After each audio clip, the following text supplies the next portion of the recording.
Different types of columns होते हैं, नहीं इतना ज्यादा इसमें जा रहा है, मैं ये वाला इंपॉर्टेंट है, टाइप ऑफ लोडिंग के अकॉर्डिंगली जो, बस ये देख लीजिए, based on type of reinforcement होता है, टाइड कॉलम होता है, स्पाइरल होता है, ऑपोजिट कॉलम होता है, और based on the type of loading axially loaded column होते हैं, कॉलम विद अनएक्सियल एक्सेंट्रिक लोडिंग होती है, column with biaxial eccentric eccentric loading.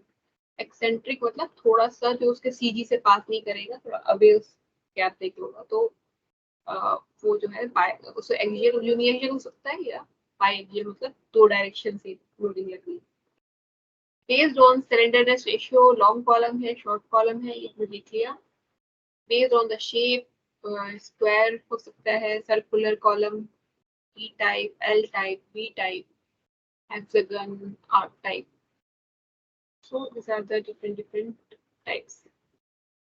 Based on the type of reinforcement, tight column है, or when the main longitudinal bars of column are confined with closely spaced lateral ties, it is called as tight column.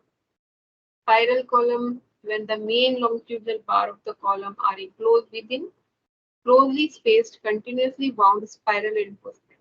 ठीक है, ये second वाला है। First का तो सिर्फ Tide ऐसे क्लोजली स्पेस टाइज लगी हुई है, और स्पाइरल की फॉर्म में अगर टाइज है तो वो स्पाइरल कॉलम हो गया।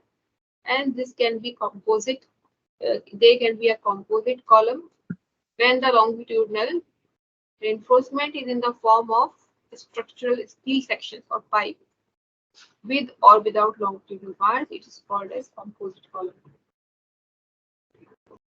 So इसमें स्ट्रक्चरल स्टील मेंबर है, बीच में देखिए ऐड कर दिया, और कोई हैवी लोडेड स्ट्रक्चर है उसे सपोर्ट करने के लिए, तो इसमें कंपोजिट स्टील, कंपोजिट कॉलम उसे कहेंगे जिसमें कि स्ट्रक्चरल स्टील का आई सेक्शन लगा दिया है, तो that is also composite column type. Now based on the type of loading, एक होता है axially loaded column when the line of the action of the compressive force coincides with the centre of gravity of the cross section of the column, it is called axially loaded. ये मैंने सुबह भी figure बना के बताया था आपको, भी आगे आएगी फिगर। ऐसे कॉलम है, क्रॉस सेक्शन दिख रहा है ऐसे, ठीक है, इसका centre of gravity somewhere here, यहाँ पर जो लोड लग रहा है यहीं से पास करेगा, तो that is known as axially loaded column, because कहीं सीजी है, ये कहाँ से पास हो रहा है, सी से पास हो रहा है। लेकिन अगर इधर भी हट जाएगा, सीधी से दूर अवे हो जाएगा, तो वो फिर एक्सियली नहीं होगा, वो become, it will become eccentric loading, and the total load from top is acted on the centroid of the column. ठीक है, now coming to the eccentrically loaded columns होते हैं uniaxial और biaxial. When the line of action of compressive force does not coincide with the center of gravity of the cross section of the column, it is called eccentrically loaded column.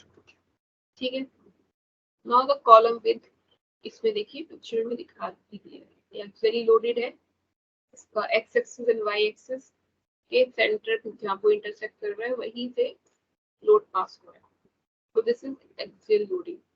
But अगर ऐसा होता है कि इसका CG तो यहाँ है और ये पास कर रहा है तो थोड़े से डिस्टेंस पर, तो दिस इज द एक्सेंट्रिसिटी।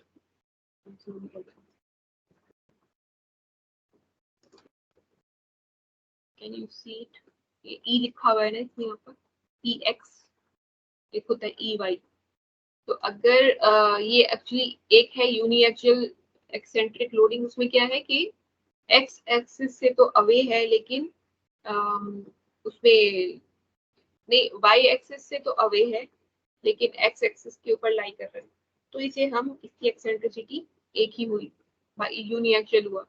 लेकिन यहाँ पर अगर ये कहीं away from the both axis act कर रहा है लोड, तो उसका ई वाई भी है, यानी वाई में भी उसको एक्सेंट्रिसिटी मिल रही है और एक्स में भी, तो इसे कहते हैं biaxial eccentrically loaded. Load not acting on either x or y axis. If load is acting on any one axis, so हम कहेंगे eccentrically loaded uniaxial loading in the column. ठीक, तो ऐसे दिखाया है और अच्छे से क्लियर यहाँ पर चेक करते हैं। Axial, uniaxial, this is biaxial eccentric loading. तो E is the eccentricity. इसकी वजह से क्या होता है, एक मोमेंट जनरेट हो जाता है P into E, पी का जब उस लोड को हम ट्रांसफर करेंगे सीजी पे तो पी इंटू ई मल्टीप्लाई करेंगे तो मोमेंट जनरेट हो जाएगा, उसकी वजह से भी कॉलम में एक और लोडिंग एक्ट होगी। और slenderness ratio ये सब as per the clauses है, L by D ratio are less than 12, it is termed as short column. अगर इसका L by D ratio is greater than 12, then it is known as long column as per the code.